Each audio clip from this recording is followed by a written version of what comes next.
आप सभी को मेरा नमस्कार, जय हिंद। Welcome to all of you. हमारे जो टॉपिक है बंधुत्व, जाति और वर्ग हम पढ़ रहे थे और इसी में अगला हमारा भाग आता है जिसमें है संपत्ति और आर्थिक संसाधनों पर नियंत्रण। हमने ये चर्चा की कि बंधुत्व जन्म के आधार पर, उसके अलावा वर्ण, जाति ये जन्म के आधार पर निर्धारित थे 600 ईसा पूर्व से लेकर 600 ईस्वी के टाइम पीरियड में।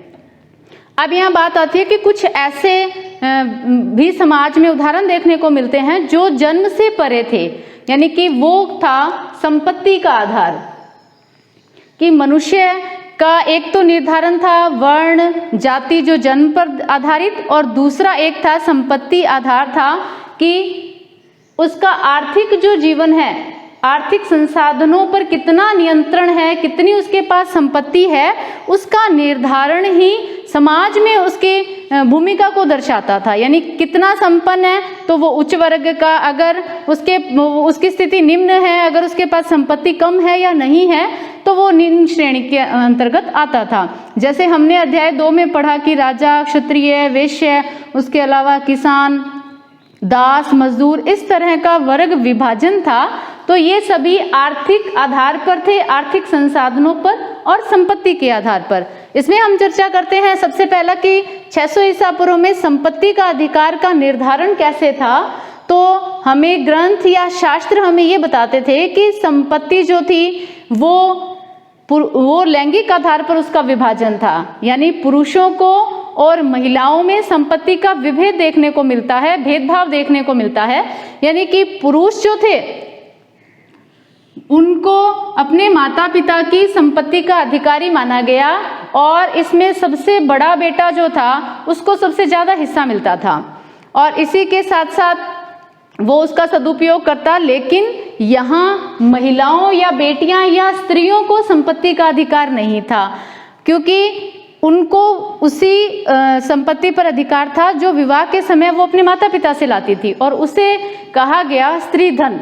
मनुस्मृति में स्त्री धन का उल्लेख है, उसमें कहा गया कि वो उस स्त्री धन का उपयोग कर सकती है, उसे खर्च कर सकती है और वही उसका मूलधन है जो विवाह में वो अपने साथ लेकर आई है। और माता और पिता की संपत्ति का अधिकार स्त्री को नहीं था, बेटियों को नहीं था। ये भेद समाज में देखने को मिला है।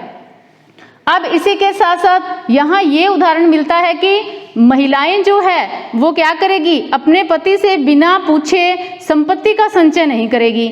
उसे ये भी अधिकार नहीं था कि वो अलग से कहीं धन को इकट्ठा कर ले किसी भी तरह का।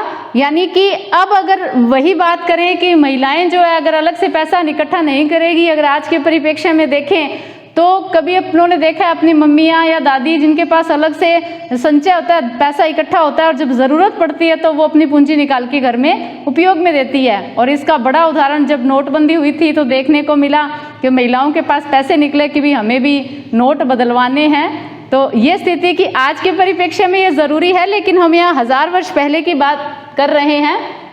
तो महिलाओं को अधिकार नहीं था, महिलाओं को केवल स्त्री धन पर ही उसका अधिकार था और ना ही उसे अपनी संपत्ति को संचय करने का अधिकार था, इकट्ठा करने का अधिकार था। और इसके साथ साथ इसका जो स्त्री धन था उसका बंटवारा वो अपने बच्चों में कर सकती थी। तो ये यहाँ भेद जो देखने को मिला संपत्ति के आधार पर। अब ये तो था लैंगिक आधार पर। अब दूसरा आता है वर्णों के आधार पर, यानी कि समाज में हमने पढ़े कि चार वर्ण थे, ब्राह्मण, क्षत्रिय, वैश्य और शूद्र। और ब्राह्मण की स्थिति क्या थी समाज में, सबसे उच्च थी। उसके बाद क्षत्रिय, वैश्य, और इनकी जीविका यानी कि आर्थिक संसाधन भी उनके निर्धारित थे कि भाई ये क्या काम करेंगे, ये दान लेंगे, वेदों का अध्ययन करेंगे, इनका काम दान देना, इनका काम भी दान देना और सारा का सारा दान लेते थे ब्राह्मण। और शूद्र का यहाँ काम था इनकी सेवा करना, यानी कि शूद्र चाहकर भी अपना व्यवसाय, अपनी जीविका नहीं बदल सकता था, क्योंकि सारा का सारा ये स्थिति थी जन्म के आधार पर। और इनका निर्धारण था कि फिक्स काम है, आपकी फिक्स जीविका है, और अगर जीविका फिक्स है तो उनकी इनकम भी क्या होगी, फिक्स होगी। निर्धारण था ये सारा का सारा, तो ये वर्णों के आधार पर वहां से क्या आया, आर्थिक विभेद देखने को मिला कि राजा है या क्षत्रिय है, ब्राह्मण है, वो तो क्या होंगे, उनका आर्थिक संसाधनों पर अधिकार होगा, वो धनी होंगे, संपन्न होंगे। लेकिन जो निम्न श्रेणी के हैं, जिसमें शूद्र की स्थिति आती है, निषाद की स्थिति है, तो ये धन की दृष्टि से, आर्थिक संसाधन की दृष्टि से भी ये कमजोर होंगे। तो यहाँ एक कहानी भी देखने को मिलती है कि हमने अवंती सुंदर एक राजा था और एक कच्चन जो बौद्ध महात्मा बुद्ध का शिष्य था। ये दोनों आपस में विवाद करते हैं। तो अवंती सुंदर ने कहा कि ब्राह्मण क्या है, श्रेष्ठ है, क्योंकि इसका जन्म ब्रह्मा के मुख से हुआ है और इसका मुख्य कार्य दान लेना है, और धनी है, इसकी प्रतिष्ठा अधिक है, समाज में इसका सम्मान अधिक है। तो ये क्या है, ब्राह्मण सबसे अधिक सर्वश्रेष्ठ है। तो इस पर जो कच्चन है, जो बौद्ध धर्म का था, उसने कहा कि यदि शूद्र के पास धन होगा तो क्या करेगा, क्या शूद्र की स्थिति समाज में प्रतिष्ठित नहीं होगी। तो यहाँ ये उन्होंने इस पर चर्चा की कि शूद्र के पास अगर धन है तो वो क्या कर सकता है, इन सबको दास बना सकता है, ब्राह्मण को, क्षत्रिय को, वैश्य को, इनको अपना दास बना सकता है, इनसे काम ले सकता है। तो यहाँ ये निर्धारण, इस बात से, इस कहानी से अवंती सुंदर ने कहा कि इसका जो निर्धारण है वो जन्म के आधार पर नहीं है, बल्कि अपनी मेहनत से अगर वो आर्थिक संसाधन अपनाता है या उसकी स्थिति उच्च होती है या धनवान होती है, तो वो उसके किस पर निर्धारित करता है, उसके कर्मों पर निर्धारित करता है, ना कि उसके जन्म पर निर्धारण होता है ये। तो बौद्ध धर्म जो था उसने भी जो वर्ण व्यवस्था थी, और वर्ण व्यवस्था के साथ साथ इनकी जीविका थी जो फिक्स थी, निर्धारण था इनके कामों का, उसका हमेशा ही विरोध किया है, उसकी हमेशा ही आलोचना की है। उन्होंने कहा कि उच्च वर्ग या निम्न वर्ग की स्थिति का निर्धारण काम से होता है, कर्मों से, ना कि जन्म के आधार पर। अब बात आती है कि ये तो बात हुई कि इन्होंने वर्णों के आधार पर आर्थिक स्थिति। अब यहाँ बात आती है संपत्ति की भागीदारी, यानी किसकी संपत्ति में, समाज में कितनी भागीदारी थी, कितनी हिस्सेदारी थी। इसमें यहाँ उदाहरण देखने को मिलता है कि जिसके पास जितनी संपत्ति होगी, आर्थिक संसाधन होंगे, समाज में उसकी प्रतिष्ठा उतनी ही अधिक थी। लेकिन एक यहाँ शब्द आता है दानशीलता, कि व्यक्ति जितना दानी होगा उसकी भी समाज में प्रतिष्ठा या उसका सम्मान उतना ही अधिक होगा। इसका एक उदाहरण देखने को मिलता है, यानी कि कंजूस व्यक्ति है, समाज में उसकी कोई प्रतिष्ठा नहीं, उसका सम्मान नहीं, यानी उसकी निंदा की गई है धर्मशास्त्रों में, स्मृतियों में, यानी कृपण जो था उसकी निंदा हुई है। अब यहाँ उदाहरण मिलता है तमिलकम क्षेत्र का। आपको याद होगा हमने चोल, चेर और पांड्य के बारे में पढ़ा, जहाँ पर सरदारियाँ थी, यानी कि राजा नहीं, कुछ एक समुदायों का शासन था जिन्हें सरदारियाँ कहा गया, और ये क्या करते थे, व्यापारी थे और संपन्न थे धन की दृष्टि से।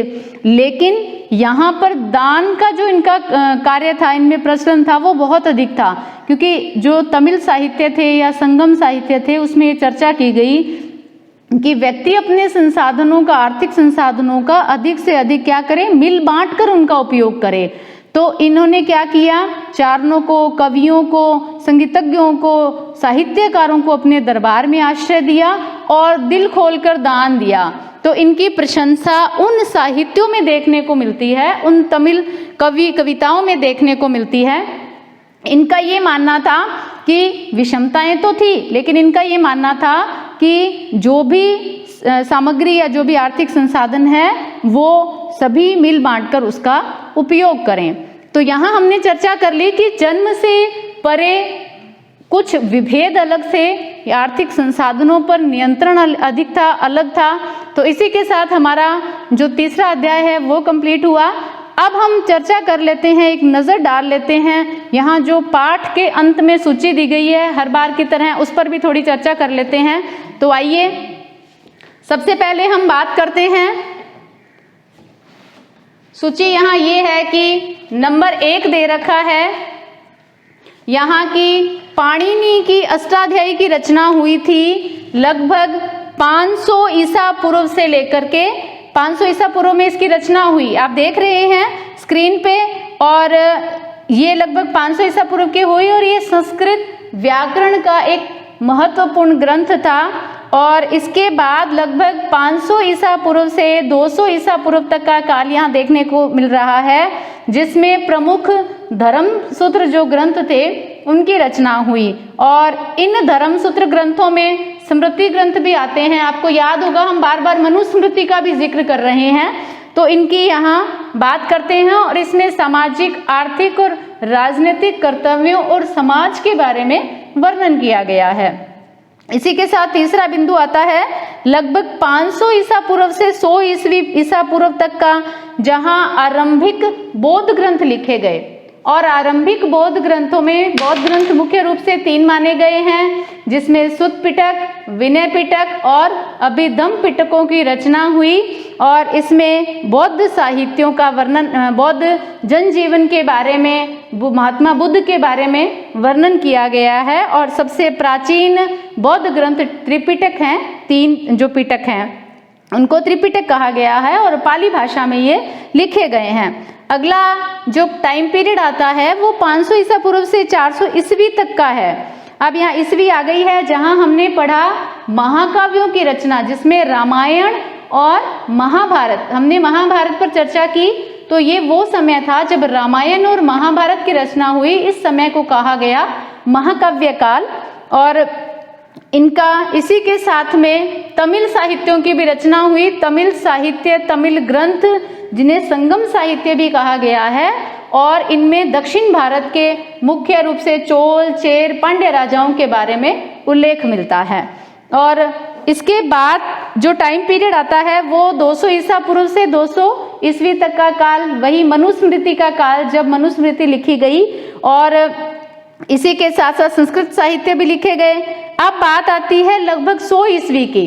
100 ईस्वी यानी इसमें वो काल था जब चरक और सुश्रुत संहिता लिखी गई, यानी कि ये किससे संबंधित है? चिकित्सक थे चरक और सुश्रुत, और इन्होंने आयुर्वेद पे ग्रंथ लिखे थे संस्कृत भाषा में। तो ये टाइम पीरियड पहली ईस्वी का था जिसमें ये लिखे गए साहित्य। अगला आता है लगभग 200 ईस्वी का काल, जिसमें पुराणों का संकलन हुआ। और पुराणों की संख्या 18 मानी गई है। और जो सबसे महत्वपूर्ण, सबसे प्राचीन पुराण है उसका नाम है मत्स्य पुराण। अब आती है बात लगभग 300 ईस्वी की, यानी 300 ईस्वी में भरत मुनि ने नाट्य शास्त्र लिखा। और ये नाट्य शास्त्र कला पर आधारित महत्वपूर्ण, प्राचीन समय का एक महत्वपूर्ण ग्रंथ माना गया है। इसी के साथ साथ लगभग 300 से 600 ईस्वी अन्य धर्मशास्त्रों, अन्य धर्म ग्रंथों की भी रचना हुई। और लगभग 400 से 500 ईस्वी के बीच में संस्कृत नाटक लिखा गया। और ये संस्कृत नाटक कौन से थे? कालिदास के साहित्य थे। कालिदास के साहित्यों में जैसे मालविकाग्निमित्रम का नाम हमने सुना है, रघुवंश, अभिज्ञान शाकुंतलम नाटक, यानी ये कालिदास ने लिखे थे ग्रंथ। इनकी रचना हुई लगभग 400 से 500 ईस्वी के बीच में।